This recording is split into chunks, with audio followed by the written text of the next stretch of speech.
Et salut à toi, aujourd'hui nouvelle vidéo. Alors si tu as déjà essayé de courir, si tu as recommencé et qu'au final tu as abandonné, écoute c'est pas grave, ça m'est déjà arrivé.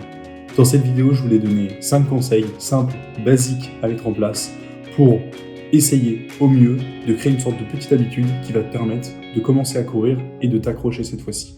En tout cas voilà, je te laisse avec le premier conseil. Pour ce premier conseil, ce que je donnerais et ce que j'appliquerai maintenant que je cours un peu plus, il y a des gens qui veulent en faire trop dès le départ. Et ça, je trouve ça dommage, parce qu'en fait, sans vraiment se le dire, ils se dégoûtent eux-mêmes. Et ils savent qu'à partir de ce moment-là, ils ne retourneront pas courir.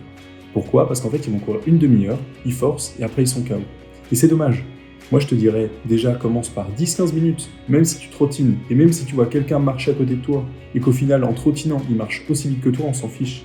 Parce que le but, c'est de créer des adaptations, et les adaptations au niveau de ton corps, elles prennent du temps à se mettre en place. Et donc, le plus important, c'est que tu prennes du plaisir, que tu recommences, et que tu crées une sorte d'habitude. Et au fur et à mesure, tu vas voir que tu pourras courir de plus en plus longtemps, et tranquillement, le rythme va s'améliorer. Et donc, c'est là le plus important, c'est de ne pas en faire trop. Le deuxième conseil que je donnerais, c'est de courir lentement. Pourquoi ? Parce qu'en fait, si déjà, quand tu cours, tu n'arrives pas à parler, c'est que tu cours trop vite.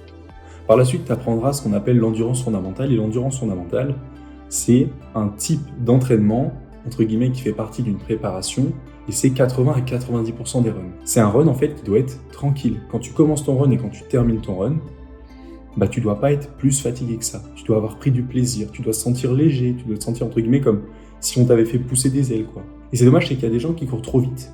Et on revient à la sensation de dégoût, comme j'ai parlé durant le premier conseil, et c'est dommage. Parce que là, vous vous dégoûtez vous-même, et je pense que c'est un petit peu dommage, alors que tu cours un petit peu longtemps, et en plus tu vas pouvoir courir plus longtemps que si tu avais couru plus vite.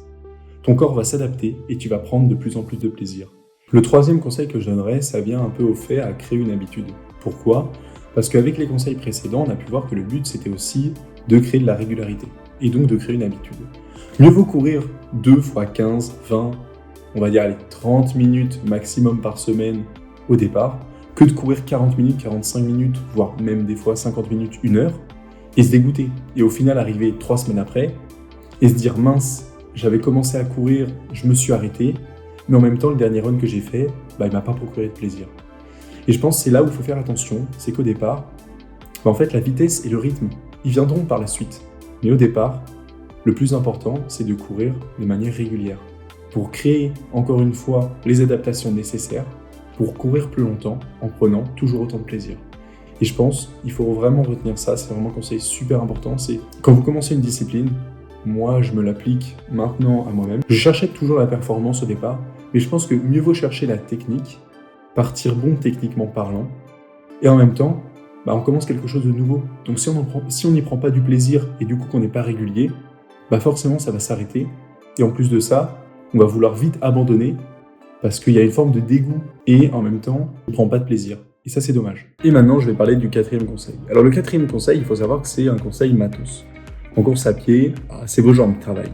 Mais du coup, le plus important au départ, c'est les chaussures. Alors, les chaussures, on va pas se mentir, vous allez chez Nike, chez Decathlon, je suis sûr qu'à 40, 50, 60 €, vous trouvez des chaussures de running de bas de gamme, de base, qui sont largement suffisantes. Parce qu'au départ, c'est votre rythme, votre souffle, vos adaptations corporelles qui vont se faire. C'est pas vos chaussures qui vont améliorer votre rythme et tout simplement vos runs. Donc là-dessus, il n'y a pas de souci à se faire, il n'y a pas besoin d'avoir des chaussures de fou furieux pour commencer. Pour le dernier conseil, je te dirais de noter ta progression, que ce soit sur les notes de ton téléphone, sur ton ordinateur, sur un carnet en papier. Alors au départ, moi j'ai utilisé l'application Nike Run Club, parce qu'en fait il y avait un coach qui pouvait parler en même temps, du coup tu mettais tes écouteurs et en fait il parlait en même temps que tu courais et ça permettait d'avoir un peu de motivation et surtout de suivre un peu le plan d'entraînement. Je te la conseille si tu veux commencer à courir, moi j'ai trouvé ça vraiment cool au départ. Maintenant je suis sur Strava. Le seul problème de Strava, je te dirais, c'est que tu compares tes perfs avec des gens qui sont du coup les gens que tu suis, potentiellement tes amis qui courent déjà ou d'autres gens. Comme tu te compares, du coup tu compares tes perfs et du coup ça détruit peut-être un peu ta motivation et tu te sens nul par rapport aux autres. Mais c'est pas le cas. Donc je pense que Strava, à voir plus tard, mais c'est pas toujours positif Strava. C'était les 5 conseils que je pouvais donner à quelqu'un qui commence la course à pied, les 5 conseils que moi j'aurais aimé avoir quand j'ai commencé. C'est sûr qu'au départ tu vas te sentir nul, tu vas transpirer et ça va être dur, mais c'est pas le cas. On commence tous une discipline quelque part et on est tous nuls au départ, mais c'est là où il faut s'accrocher, c'est là où il faut continuer. c'est là où tu vas voir que tu vas créer ces adaptations dont on a parlé plus tôt, et à force, tu vas kiffer de plus en plus, et c'est ça le plus important. En tout cas, si dans les commentaires, tu veux d'autres vidéos de ce type, y a pas de souci, tu me l'écris, et je te fais ça. En tout cas, ciao ciao, et on se retrouve pour la prochaine vidéo.